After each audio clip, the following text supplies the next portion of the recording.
Le CFJ, au départ, ce sont les heures glorieuses des origines, d'anciens résistants qui entreprennent de fonder un journalisme de qualité à la Libération.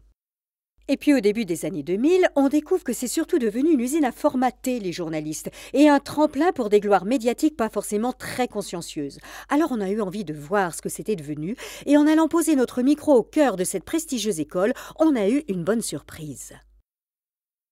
Quand on prend Libération, quand on prend Le Monde et quand on prend Le Figaro par exemple, historiquement appartiennent à une frange plutôt modérée du journalisme, à savoir centre-gauche, qu'on appelle modéré, qui essaie de donner un peu des leçons de neutralité, d'objectivité journalistique, auxquelles moi je n'adhère absolument pas. Je pense que le journalisme qui veut absolument tout décoder, qui veut absolument dire oui, ça c'est vrai, ça c'est faux, se trompe vraiment viscéralement sur la façon dont il faut faire du journalisme aujourd'hui. D'une certaine façon, évidemment, on est amené à travailler dans les médias qui recrutent.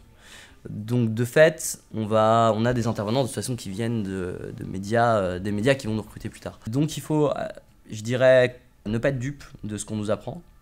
Et savoir que oui, à chaque porte ouverte vers un intervenant extérieur qui vient d'un média, il y a un risque de formatage ou un risque de rentrer dans des critères bien précis de création de l'information, de production de l'information.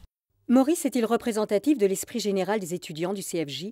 En tout cas, la critique du formatage est bien présente à l'école et les prétentions à la neutralité font l'objet d'un vrai débat entre les étudiants. Il y a eu énormément de débats au sein de ma majeure à moi sur la sortie du Décodex, donc l'outil du Monde qui labellise les sites internet. Il y a ce passage de Samuel Laurent, donc, qui est le chef des décodeurs à Arrêt-sur-Image, qui est, je trouve, éloquent dans cette perspective.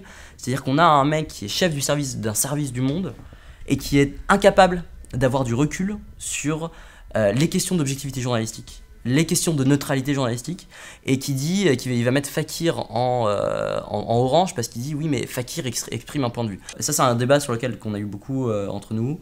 On a tous conscience en effet des limites de la notion d'objectivité journalistique et de neutralité. On est tous conscients des difficultés, des difficultés qu'on va rencontrer dans notre vie future. Et je pense que eux comme moi ont énormément conscience de tout cet équilibre à trouver entre le formatage et la liberté journalistique. Sauf que c'est compliqué d'être toujours un espèce de combattant marginal et que on a aussi, nous, de notre côté, des contraintes qui sont liées au coût de nos études, qui sont liées au coût de notre vie à Paris, qui sont liées à plein d'autres choses qui font que